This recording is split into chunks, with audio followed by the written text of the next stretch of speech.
বিপদ আসলেই প্রথমে বিশ্বনবী সাল্লাল্লাহু আলাইহি ওয়াসাল্লাম একটা দোয়া পড়তেন। তিনি পড়তেন ইন্না লিল্লাহি ওয়া ইন্না ইলাইহি রাজিউন। তাহলে বিপদ এলেই আমরা এখন থেকে ইন্না লিল্লাহ পড়ব, নাকি হায় হুতাশ করবেন? একদল আছে হায় হুতাশ করে, হায় আল্লাহ রে মোর কি হইল রে, মই কি হরমু রে, মই কমবে যামু রে, এরকম বিলাপ করতে নিষেধ করেছেন বিশ্বনবী। কি করব, কই যাব, কি হবে, হায় হায়, এরকম হাহুতাশ আছে না নাই? বিশ্বাসীরা হাহুতাশ করে না, তারা ইন্না লিল্লাহ পড়ে।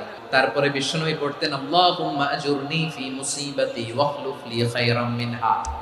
একসাথে প্রথমে পড়তেন ইন্না লিল্লাহি ওয়া ইন্না ইলাইহি রাজিউন, তারপর পরে পড়তেন আল্লাহুম্মা আজুরনি ফি মুসিবাতি ওয়াখলুফ লি খায়রাম মিনহা, মানে আল্লাহ এই যে আমি বিপদে ধৈর্য ধারণ করলাম এটার সব তুমি আমারে দাও, আর যেটা হারালাম এর চেয়ে ভালো কিছু দিয়ে মেকআপ করে দিও, ভালো কিছু দিয়ে বদল করে দিও। সুবহানাল্লাহ পড়েন।